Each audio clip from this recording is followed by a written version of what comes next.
जो व्यक्ति स्वयं के क्रोध पर काबू पा लेता है वो उस कुशल गाड़ीवान के समान होता है जो विषम परिस्थिति में भी अपनी गाड़ी को संभाल सकता है। जीवन में हजारों लड़ाइयां जीतने से अच्छा है कि तुम स्वयं पर विजय प्राप्त कर लो, फिर जीत हमेशा तुम्हारी होगी, इसे तुमसे कोई नहीं छीन सकता। जो लोग ज्यादा बोलते हैं वे सीखने की कोशिश नहीं करते, जबकि समझदार व्यक्ति हमेशा निडर और धैर्यवान होता है जो समय आने पर ही बोलता है। सभी बुरे कार्य मन के कारण उत्पन्न होते हैं। अगर मन सच्चे और अच्छे कार्यों के प्रति परिवर्तित हो जाए तो मन में अनैतिक कार्य का विचार भी नहीं आएगा। कोई भी व्यक्ति बहुत ज्यादा बोलने से कुछ नहीं सीख पाता। समझदार व्यक्ति वही कहलाता है जो धीरज रखने वाला, क्रोधित न होने वाला और निडर होता है। दूसरे लोगों के दोषों को ना देखें और ना ही उनकी गलतियों को, इसके बजाय अपने खुद के कर्मों को देखें कि आप क्या कर चुके हैं और क्या करना अभी बाकी है।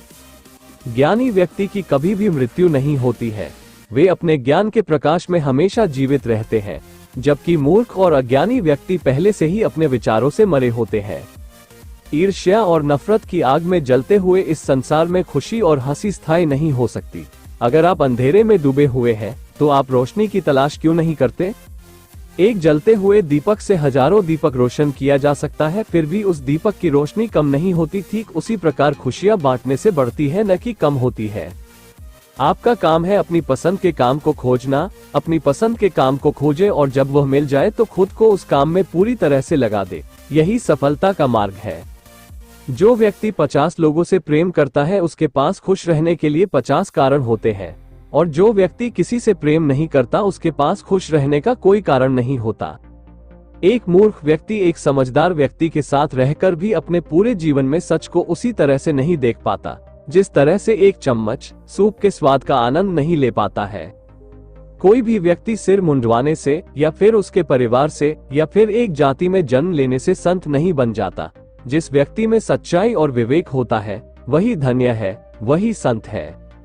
जीवन में आप चाहे जितनी अच्छी अच्छी किताबें पढ़ लो, कितने भी अच्छे शब्द सुनो, लेकिन जब तक आप उनको अपने जीवन में नहीं अपनाते तब तक उसका कोई फायदा नहीं होगा। जिस तरह एक जलते हुए दिए से हजारों दीपक रोशन किए जा सकते हैं, फिर भी उस दिए की रोशनी कम नहीं होती, उसी तरह खुशियां बांटने से हमेशा बढ़ती है, कभी कम नहीं होती। जिस तरह से आकाश में मिट्टी उछालने पर वह मुंह पर ही गिरती है, उसी तरह से मूर्ख व्यक्ति जब अच्छे लोगों के साथ बुरा करने की कोशिश करते हैं तो उनका खुद का ही बुरा होता है। इंसान को एक बंधन मुक्त मन का निर्माण करना चाहिए जो ऊपर और नीचे तथा चारों ओर फैला हुआ हो, वह भी बिना किसी बाधा के, बिना किसी दुश्मन के, बिना किसी बदले की भावना के। जिस व्यक्ति का मन शांत होता है, जो व्यक्ति बोलते और अपना काम करते समय शांत रहता है, वह वही व्यक्ति होता है जिसने सच को हासिल कर लिया है और दुख तकलीफों से मुक्त हो चुका है। ज्ञान ध्यान से पैदा होता है और ध्यान के बिना ज्ञान खो जाता है। इसलिए ज्ञान की प्राप्ति और हानि के इस मार्ग को जानकर व्यक्ति को खुद को इस तरह से साधना चाहिए ताकि ज्ञान में वृद्धि हो सके। जिस प्रकार लापरवाह रहने पर घास जैसी नरम चीज की धार भी हाथ को घायल कर देती है, उसी तरह से धर्म के वास्तविक स्वरूप को पहचानने में हुई गलती आपको नर्क के दरवाजे पर पहुंचा सकती है। एक जागे हुए व्यक्ति को रात बड़ी लंबी लगती है, एक थके हुए व्यक्ति को मंजिल बड़ी दूर नजर आती है। इसी तरह सच्चे धर्म से बेखबर मूर्खों के लिए जीवन मृत्यु का सिलसिला भी उतना ही लंबा होता है।